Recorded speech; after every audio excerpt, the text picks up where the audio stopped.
Hello, hello, hello, cheers Kevin here, and welcome back to Rimworld Out on the Ice Sheet, where we have done a bit of planning. On our left you can see plans for our expanded farm, making full use of the grow lamps range, and on our right is a pattern for shelving that I found on Reddit which seems to maintain decent walkability while giving us a lot of storage space around our trade beacon. We have, after all, managed to reach sustainability out here on the Ice Sheet, but now it's time to do more than survive, but indeed to thrive. Honestly, the biggest challenge right now is how slow things are going. At this stage, we just do not have the scale necessary to gain a ton of resources all at once. So with that in mind, we're going to do a bit of a more rapid-fire video today. Let's kick it off. First off, we can merge these shelf storage settings, say that 3 times fast, so we don't have to manage them individually and can avoid keeping food outside. Next, the Wenbu tribe tries to raid us, but they do not succeed. Randy makes our power grid fail, which is a bummer. Knock knock, it's another forced weather quest. Why the heck not? A war merchant gives us a call. We're not buying, but we are selling. What's that? A new colonist? Perfect. We need a lookout on our northern border. The sun is angry and wants us to know that. You just can't get good help these days. Our power is mostly fine once the batteries are topped off, but those darn flares keep draining us. And time for a short break. I want to tell you about a new mod that I've installed called Auto Harvest Bonsai Trees, so Burke can chop things down when they're ready without me having to manually mark every bonsai pot. What's cool about this mod is that I actually made it, and since I know a lot of my audience is technically savvy, we can afford a brief diversion. Okay, so if you hop inside your Rimworld data folder, I've set it to an environment variable, but you can have Steam open it up too, you'll note that there's a bit of stuff in here: content, data, mod, source. And if we search for bonsai here, we can see some data for the ideology expansion in the form of thing-def's plants, a thing-def being a definition of a thing. If we open that file up and scroll down, we can see this item is configured using a bunch of XML, or as I like to call it, I can't believe it's not JSON. And here we find the reason that the tree doesn't get harvested. There is an auto-harvestable parameter set to false. See, it turns out they used to automatically harvest when the ideology expansion dropped, but some ideologies frown on chopping trees down, so the automatic harvesting was making colonists sad. That's when this key was introduced. The framework for mods is fairly straightforward. We need an about.xml file that describes our mod, and then there's a system for patching data.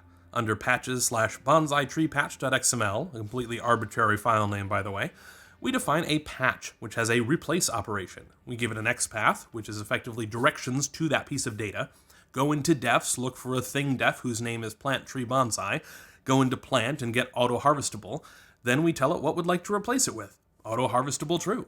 And that's literally all that this mod does. But now Burke will chop bonsai trees without being asked. Our Mechanitor has finally defeated a worthy enemy. Some bulk trading at last. Slate blocks, not my favorite, but hey, blocks are blocks. Daedalus is going to take a long time to get things built here. We're still reliant on trickle charging, and that only regains 1% battery per day. And we're being raided again. Zzzt. Our Mechanitor and the Snow Hares continue their rivalry. The hydroponics room is complete, except of course for a door, but we'll get to it eventually. Okay, let's take another interlude to walk through how our hydroponics setup needs to work. We can get a net gain in power, but we need to run the numbers to figure out exactly how. Let's start with our power needs for growing. The sun lamp requires 2,900 watts of power. Each heater requires 175 watts, and we'll need 2 or 3 in here. And each basin uses 70 watts. A chem fuel generator produces 1,000 watts, so the minimum we'll need is 4 of those. 4,000 watts minus the sun lamp leaves 1,100 watts, minus 2 heaters leaves 750 watts. That's enough power for 10 basins. So we know how many generators we need. Let's make sure we can supply them. Each chem fuel generator burns through 4.5 chem fuel per day. Since we've got 4 of them, that's 18 chem fuel needed per day. 2 rice convert to 1 chem fuel, so we'll need to produce 36 rice per day. In our hydroponics basins, there are 4 spots, and each is yielding 5 rice. It would be 6, but we're playing on max difficulty. That means that each harvest is 20 rice, and given the harvest time for rice in hydroponics bays, we can expect to get 9.33 rice per day per basin. 36 rice divided by 9.33 rounded up means that we need 4 basins dedicated to just rice for the chem fuel, assuming we're running all generators around the clock. And lastly, we can run the numbers on steel. 4 generators at 100 steel apiece, 2 heaters at 50 steel apiece, and 4 basins at 100 steel apiece come out to 900 steel for a renewable setup here. That is a lot, but we do get a bit of excess power since the sun lamp is only on half the day, and every 100 steel further we can start growing crops for free. Now back to the show. There's a side trainer for sale, which I thought would be cool, but unfortunately you need to have psychic powers first, so it's actually worthless. Shame on me. And some raiders are coming. And some raiders are coming. We've completed all the research, let's get this bench out of my sight. And some raiders are coming. And some raiders are coming. The fuel refinery is operational, you shall eat rice. Our first generator should really help smooth out any lingering power fluctuations. And it's been a whole year, time to dance on the hexagons once more. Our ideology has advanced from all that partying, but we'll hold off on refining it for now. A meteorite of compact machinery enters the map. The war with the snow hares continues. And some raiders are coming. And some raiders are coming. Sometimes you need steel, and the walls just gotta come down. Oh look, another meteorite. Now we build a laboratory for producing but not consuming dangerous recreational chemicals. And some raiders are coming. And now for a change, some yaks have self-tamed. I really don't know how the math works out here, so for now we can just let them hang out. More chem fuel generators, we are slowly getting there. And it turns out we're going to need 3 heaters, at least before we've got things fully double-walled. So let's take a look at the math of the yak. We can look at the Rimworld wiki to get some key data. The yak consumes 0.86 nutrition per day, or at least depletes hunger at that rate. It produces 12.79 milk per nutrition, and 1 milk is 0.05 nutrition, so we can multiply those together. 0.86 nutrition consumed times 12.79 milk per nutrition consumed times 0.05 nutrition per milk, that gives us 0.55 nutrition, which is worse than when we started. But wait, you say, we can put the milk in the nutrient paste dispenser. The nutrient paste dispenser triples our output. But that would be true of the input nutrition too. The 0.86 nutrition of rice that we could feed the yak could also be 2.58 nutrition worth of nutrient paste meals for ourselves. We could manually dispense nutrient paste meals to feed the yak to net out positive, but that's a huge amount of micromanagement as it's not really intended gameplay. So the summary is that even a female yak is a net loss of 0.3 nutrition per day, even after milking. It's kind of a tax that we would have to pay in order to keep a pack animal around. So apologies to our yaks, but we're not really set up to manage that overhead right now. And it's time for some yaktricide. We finally have enough steel for a mech recharging station, Kaloo Kalay! And believe it or not, another year has passed, and we twirl and spin on the hexagons once more. It's actually kind of fun fighting off scarier creatures now that we have multiple doorways to shelter in. As we start to slowly build up wealth, though, we welcome another Mechanitor. We'll be naming our first one Torg. Any thoughts on Torg's companion? There's a donkey migration, so without any apology, it's time to haul ass.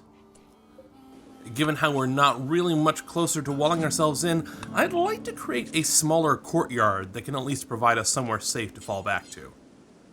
We actually do get a bulk goods trader, but they have no blocks for sale. We'll take a bunch of steel, though. Now, toxic fallout besets our colony. This won't actually impact us too much. We can simply have Daedalus create a bit of an awning and make sure that Burke doesn't go on any hauling trips for a little while. Our robots are quite immune, so we can still fend off the occasional raid. Burke has mechanites again, but her mood has really been fine. We'll switch over to some heal root and just let it wear off. There's a blight on the bonsai trees, so if you were wondering whether there could be blights on bonsai trees, there can be blights on bonsai trees. We do get a quest for a stash of goodies, and if we take a look at the world map, it's not terribly far away. At some point in the future, we might want to risk these, not merely for the goodies, but for the raw materials of whatever structures might be in the area. Next, we get a raid from the Google Pop clan. This time, it's a group of 3, and they do have guns. I'll be honest, I'm starting to get a little nervous about our lack of defenses relative to our wealth. We do have the whole cohort out here for the fight, just to be on the safe side.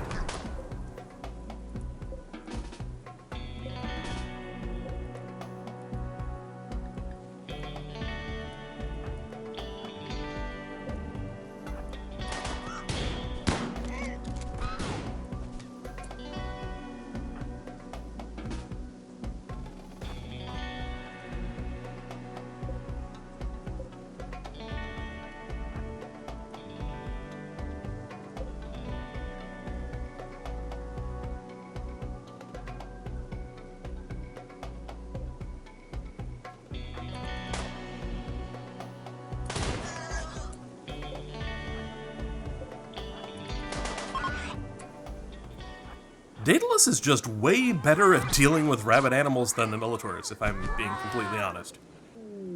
Another bulk goods trader, and we could get blocks, but honestly, the steel is just much more important to us right now. We can always grow wood, even though it's not our ideal material. Now we finally have our inner walls built and almost doored, we can test it against some more raiders.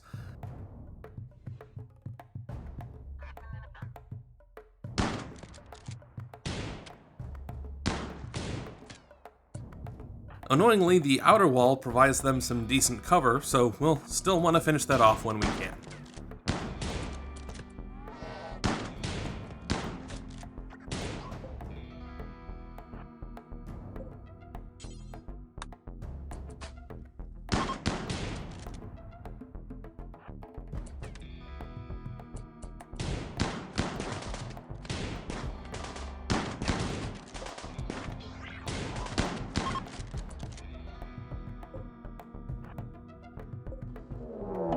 Now that we've got a group of 4 raiders, and this is a rough fight. 2 of them take cover for a firefight with us, one where their bows outrange our Minotaur, by the way, but 2 of them ignore us entirely and sneak around the back.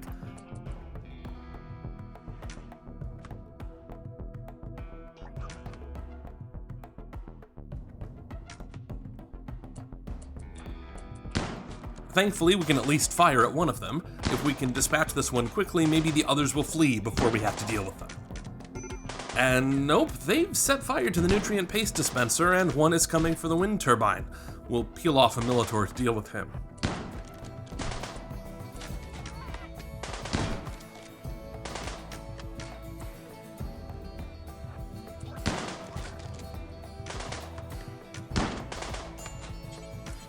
And Burke has been hit, which we've learned can have terrible consequences.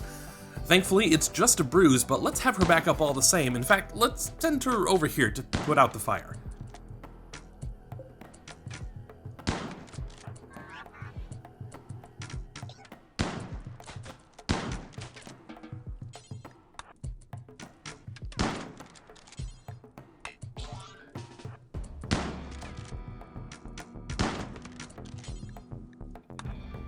You've got to be kidding me, we can't put out the fire from this corner. We need to get all the way around to the other side of our base.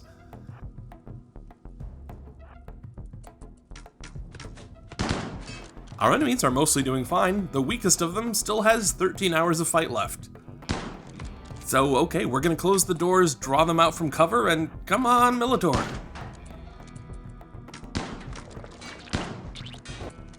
Oh geez, I forgot about the fire spray thing.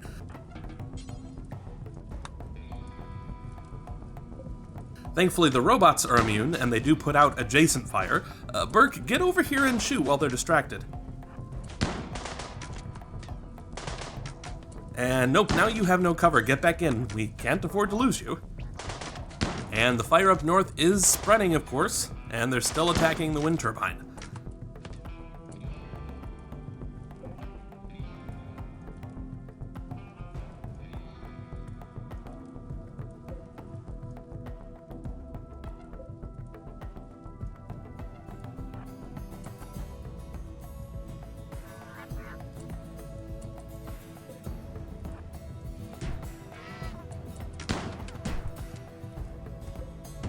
One of them is down though, if we can just bait out this other one. You know what, Daedalus? It is your time to shine, old friend.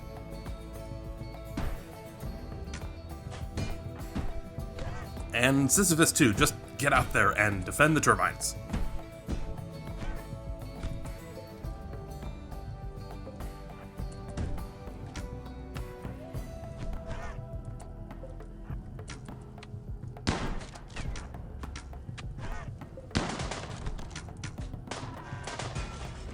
Okay, there goes the turbine.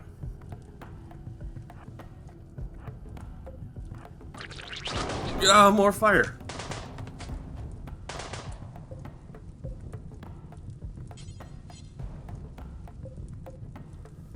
Okay, let's at least get our Agrahand up to the north end of the base to get some of the fire put out. Oh, did I mention we made an Agrahand? It happened right before this raid. Well, for managing our crops. It needs a name as well. Okay, the raid is fleeing. Now let's get the fire put out ASAP. Burke, you need to get the corner fire. Every robot stand next to fire.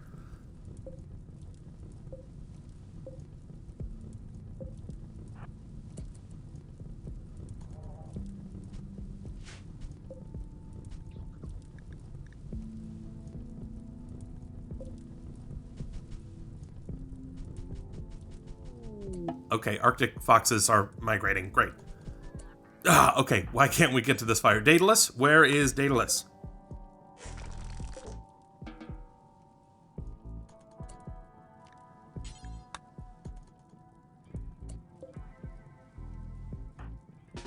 No, Burke, stay over here.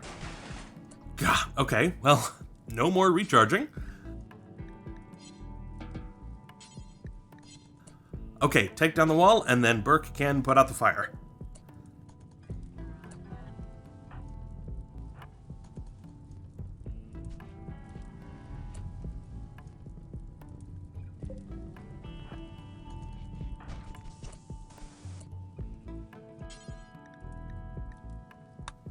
Okay, we put out the big fire, but there are still little fires.